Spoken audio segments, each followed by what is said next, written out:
Thank you, Bruce. So the reading this morning comes from an article by international speaker and best-selling author Teal Swan.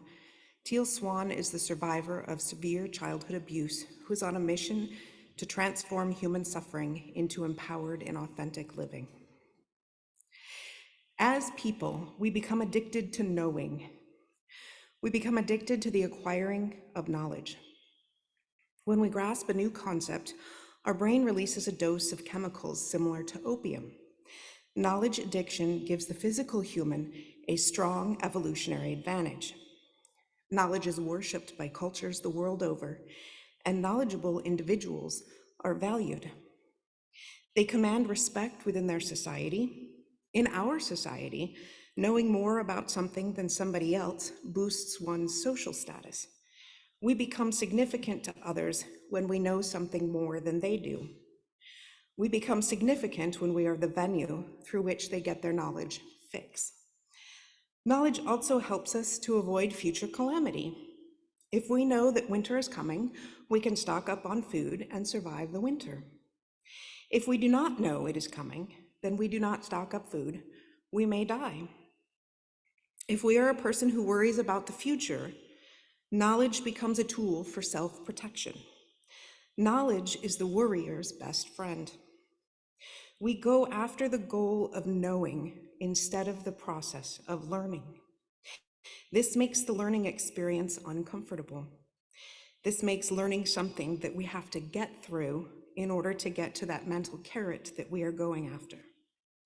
You've heard it again and again that we fear the unknown. We don't fear the unknown. If we truly feared the unknown, babies would fear everything, and they don't. We fear what we think we know about the unknown. But the unknown holds a glaring truth, like a clam holds a pearl. And that truth is that the state of learning is a higher state than knowing.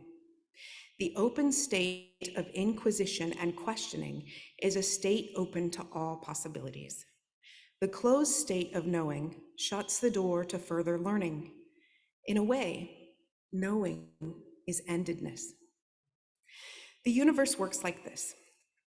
Questions lead to answers, which lead to more questions, which lead to more answers, which leads to more questions. And no one knows if there will be an end of this cycle of questions giving rise to answers, giving rise to questions, giving rise to answers. The progression of thought may be eternal, and it may not be. So how do we come to love learning without being attached to knowing? We release the fears we have surrounding the idea of not knowing. We need to be brave enough to face what we are trying to avoid by knowing, because the unknown has become a scapegoat that keeps us locked in a vicious pattern of avoiding what we are really afraid of, which I can assure you is not the unknown. So we live in a world where we've been taught to fear what we do not know. It is a part of human behavior that is so deeply ingrained in us, we write children's stories about it. When I was a young woman with my first child years ago, Disney's Beauty and the Beast was one of my favorite stories. Between the animation and the music, I loved every moment of this dynamic unfolding of this young woman as she ventured out into the unknown to save someone she loved. In the end, she discovered that there is beauty in everything, even in the places we are afraid to go. I will never forget the moment that I first realized one of the biggest lessons in the story. I'd heard the lyrics so many times before, but I never really processed them. Toward the end of the movie, Gaston, who is the good-looking, arrogant, entitled young man who is going to have Belle because she was the most beautiful in the village, he became jealous of her love for something that others viewed as wrong and hideous. He decided to lead the mob to the castle to destroy the beast.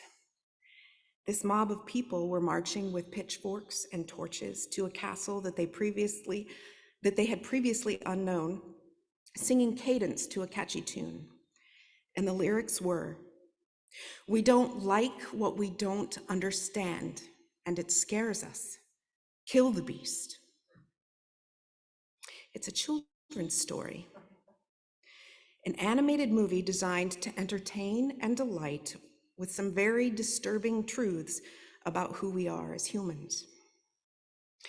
I'd originally thought that I would take a different path for this morning's talk as I gathered those thoughts in a series of free writing exercises. The Beauty and the Beast theme kept coming up.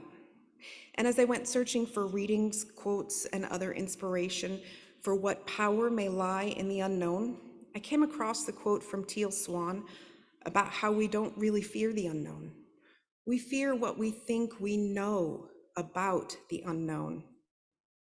I found this a very interesting and thought-provoking combination. Beauty and the Beast is a fairy tale that has been told in one version or another for centuries. The first known written version dates back to a French author in 1740. I imagine that was part of the inspiration for some of the lyrics in Disney's version.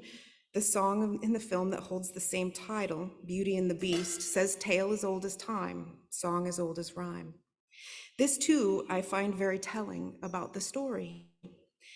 Back in the day, as the young people would say, and I feel pretty comfortable saying it now because the 18th century really was back in the day, storytelling was just something that people did to pass the time, to create legacy, to make meaning.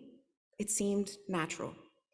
I'm sure they embellished, and there are multiple records of people changing stories to make them more exciting or to drive home a particular point.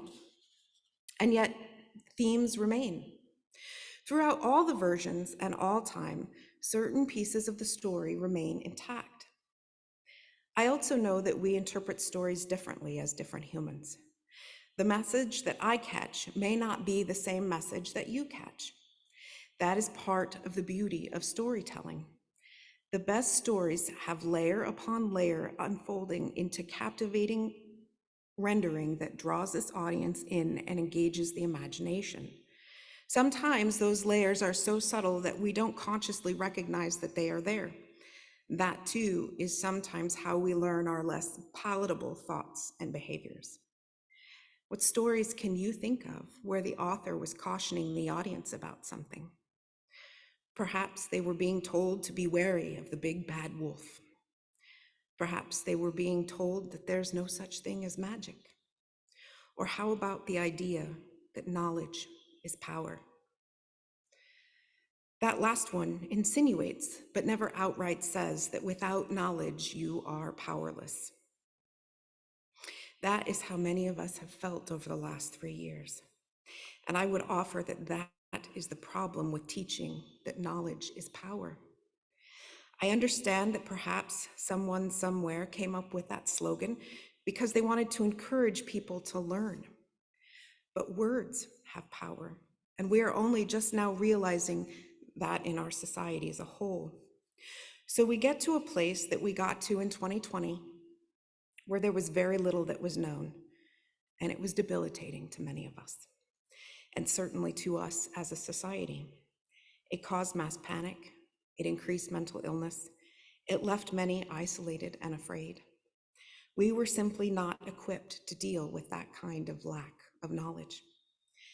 Then let's add in Teal Swan's perspective that we are not actually afraid of the unknown, but instead we are afraid of either what we think we know about the unknown, or we don't want to acknowledge the possibility of the things that we may be afraid of being in the unknown. I think that a global pandemic would have fallen into the category of us not thinking or imagining because it's scary. I certainly didn't imagine its possibility.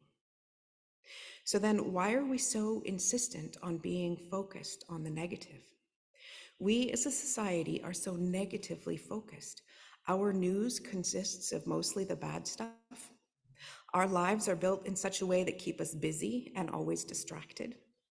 In fact, people who live a slower life and pay more attention to the being and the positive are ridiculed. The saying, they see the world through rose-colored glasses, is not meant to be a compliment. I wonder though, can you remember a time when you were in a dark place of not knowing? Was there anyone around you that always seemed lighter? It seemed like no matter what was happening in the world or in their life, they smiled. They found joy. They passed that joy on to others. I've known people like that. And I don't think those people knew anything I didn't know. I don't think they were shallow or uncaring or oblivious. I just think they made a choice to live in the lighter side. I don't even think that choice was always conscious. For some people, it just comes naturally. For some of us, we do have to consciously reach for that way of being. As humans, there is so much for us to hold in any given moment. And I have known for a long time that I get to choose how I face any given moment.